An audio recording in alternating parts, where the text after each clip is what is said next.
Welcome back to the Dreamspace Dispatch, your cozy corner for all things writing, reflection, and the creative heart. I'm Niki, and if you're hearing the wind howl outside, that's not just the October weather. It's the perfect backdrop for the season of long nights, warm mugs, and stories told by lamplight. In today's episode, we're exploring the love language of time, how presence, patience, and even longing shape our writing, our rest, and the way we care for ourselves and others.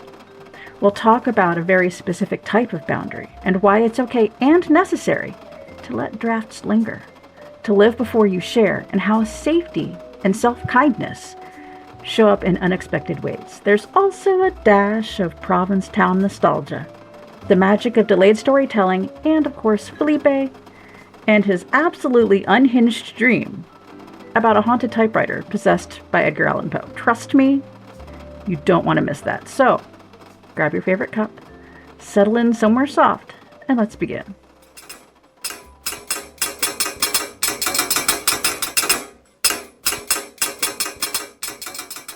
You know, as the calendar winds toward Halloween, time feels stranger, like it thickens, pools, and flows around old memories and new beginnings.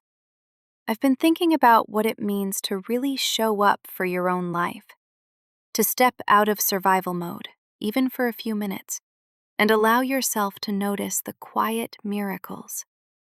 A shared cup of coffee, the hush after rain, the relief of being seen. Time is its own love language.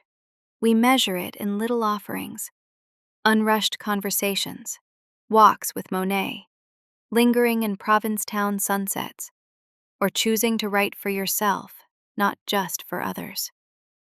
Sometimes, the greatest gift you can give is simply being there, in whatever way you can.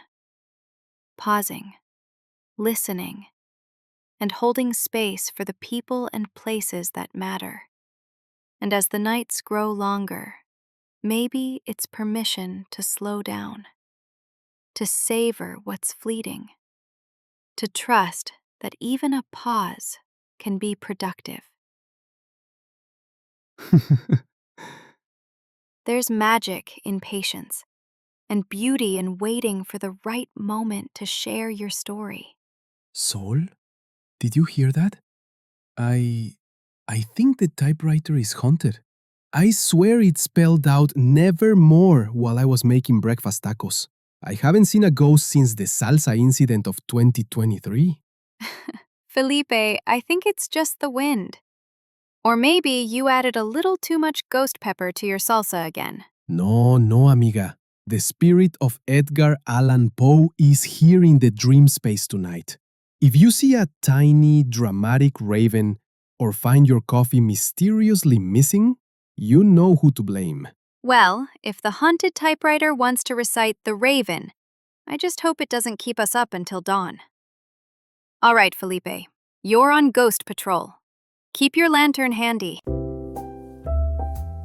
As the day winds down and the rain taps the window, Felipe ushers Sol and Thimble into the living room. He's clutching his lantern, eyes wide. Please, you must sit. I had the most unhinged dream last night. A true dream space haunting. You have to hear it before it slips away. So there we were, all of us, me, you, Thimble, in the dream space office. But suddenly, everything went foggy. The lights flickered, the salsa glowed, and then the ancient typewriter began to clack by itself. Are you sure it wasn't Thimble trying to finish her letter again? No, the keys moved on their own. They started to spell out Nevermore.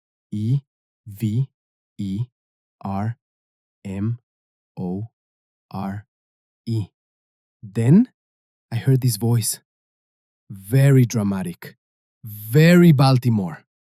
A shadow appeared, shaped exactly like a raven in a bow tie. And he spoke. Felipe, beware the midnight oil. Inspiration is a hungry spirit. Oh dear. Did he at least offer you a quill? No, but he did insist that we recite Poe's The Raven before dawn. or risk being haunted by writer's block forever. Just as I was about to recite, salsa splattered across the keys, and I woke up with a spicy taste in my mouth and paw prints on my pillow. That's what you get for snacking before bed, amigo. And that, dear listener, is why Felipe's banned from eating ghost pepper salsa after 8 p.m. Whatever are we going to do with that silly little armadillo? We don't know where he came from. Don't know exactly why he's here in the dream space. But he pulls his weight, and we love him. And he makes the best tacos this side of the portal. Guaranteed. Anyway, now that Felipe's had his moment, let's take a deep dive. You know, as the rain taps at my window this late October morning, I keep thinking about what it means to give yourself the gift of time. Not just in the treat yourself to a slow morning sense, but in the deeper, more radical act of letting yourself be, especially when the world keeps telling us to produce and hustle. When I finally got away to Provincetown this September, I didn't just step onto the ferry, I stepped out of the cycle of constant deadlines and hypervigilance that followed for me for years. I found myself in a place where art spills onto the sidewalks. Time slows down and people greet you like an old friend. There was a moment. Maybe it was on the beach. Maybe it was sitting at that cafe. Maybe just laughing with my cousin where I realized this is what my soul has been starving for. But here's the thing nobody tells you. It's hard to let yourself rest when you're used to running on survival mode. Even when you're finally somewhere safe and beautiful, it's almost as if your mind has to rehearse permission to pause. In the first few days, I found myself reaching for my phone or flipping open my laptop, thinking about work, and feeling that old anxiety about not doing enough. It took intention, a daily practice to choose presence over productivity, to let the waves and wind unclench the tension I carried for months or years.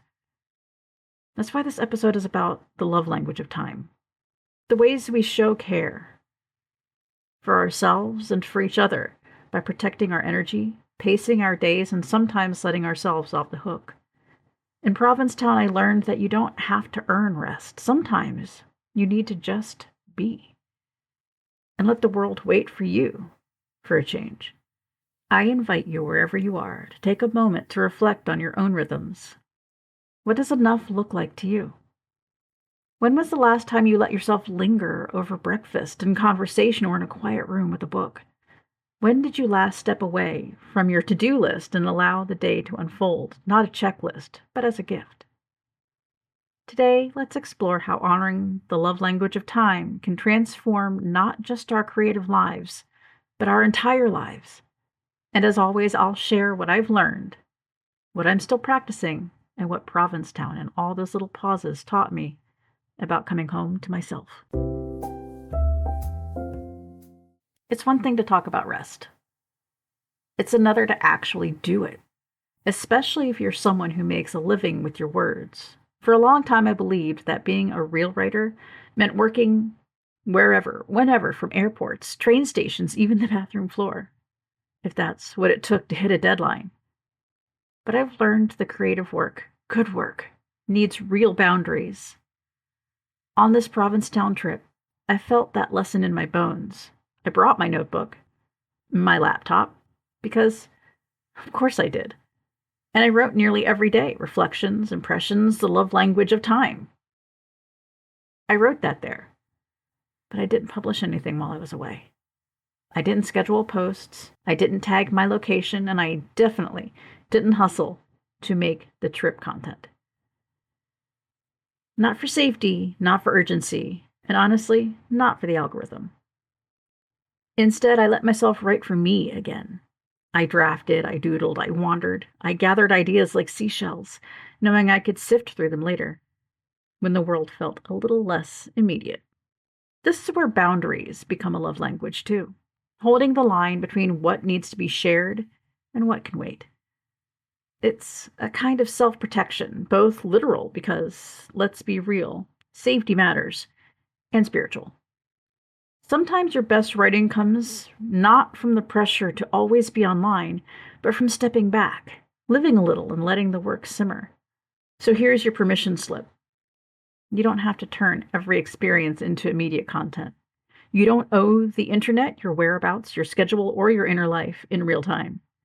Let the work wait until you're ready. It'll be better for it, and so will you.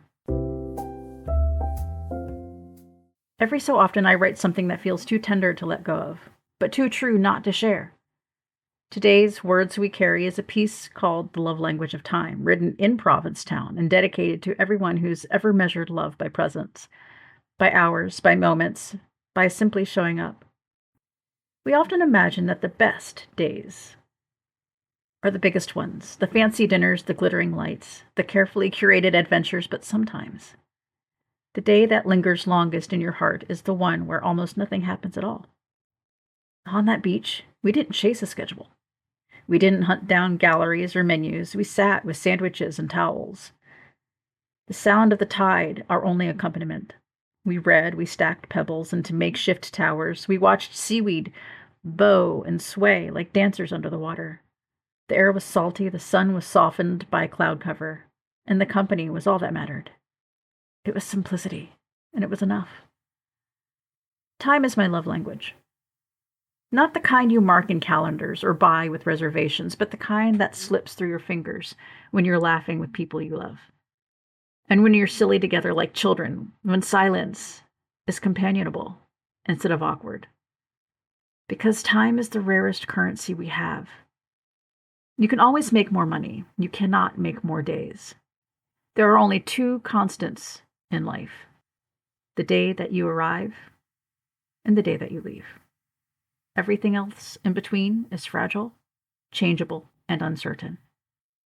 So when I think of my favorite day in Provincetown, it wasn't the meals or the shops or even the beauty of Commercial Street. It was the beach. A little chilly, sandy, ordinary. A day where nothing special, nothing spectacular happened except the one thing that mattered. We were together. You can't buy that. And maybe that's the reminder I'll carry with me to treasure the small, unremarkable days, because in the end, those are the ones that become unforgettable. Because time really is the rarest gift we can give each other, and sometimes the hardest to accept for ourselves. I think Thimble has something to say about that.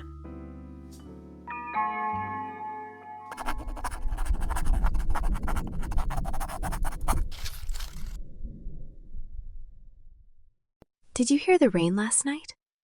It's been tapping the glass in the Dreamspace all week, and I've been holed up in my cozy attic office, sipping strong tea, pondering time and tales, and the funny ways our hearts keep score. You see, autumn always makes me think of clocks, of how the minutes melt away when you're lost in a good story, or spent laughing with friends, or, let's be honest, digging through the internet's wildest dumpsters at 3 a.m. in search of rare curiosities. That last one might just be a raccoon thing. But here's what I know, after 1,000 nights and 1,000 pages. The best stories, the ones that stick, are always gifts of time. Someone sat down. Someone listened. Someone dared to show up, even when it was hard. So in this season of falling leaves and flickering candlelight, I hope you permit yourself to savor the slow hours. Write the letter. Call the friend. Read the poem. Let your work and your rest be a love letter to the you that survives the winter and emerges blinking in the spring. And if you see an armadillo in a witch's hat nibbling on pumpkin bread in your dreams, well, don't worry, that's just Felipe, working overtime. With all the mischief and moonlit comfort of the Dreamspace, Thimble.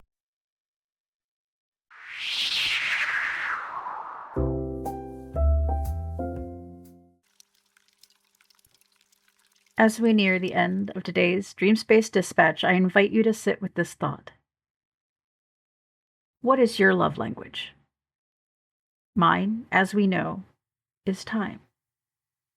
So think a moment about a time, recent or long ago, when someone gave you their time, or when you offered yours to another.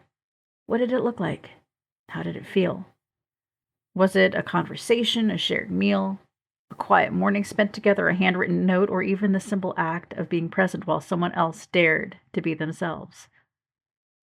Today, if you're so inclined, write a few lines about how you show up for yourself or others through time. If words aren't your thing, maybe draw, doodle, or make a voice note, or just let yourself be still and notice. How do you measure love? Not in money or grand gestures, but in hours, attention, presence. If you feel so moved to share your reflections, I would love to hear them. You can comment on the blog, or email, or just send your thoughts quietly into the dream space. They'll always find a home here.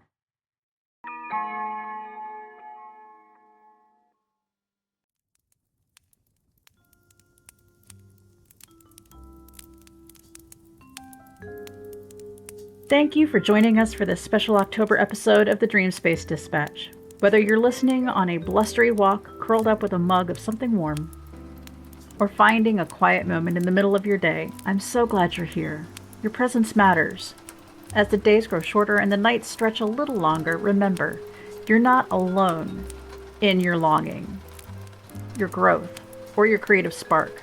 Here in the Dream Space, we honor every messy draft, every brave boundary, every small act of showing up for yourself and your people.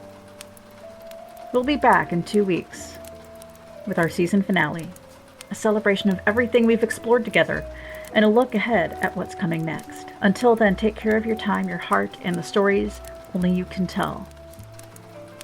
From all of us, Soul, Thimble, Felipe, and me, wishing you a gentle close to your October, a little magic at your elbow, and the courage to keep going. Stay bright, dreamers.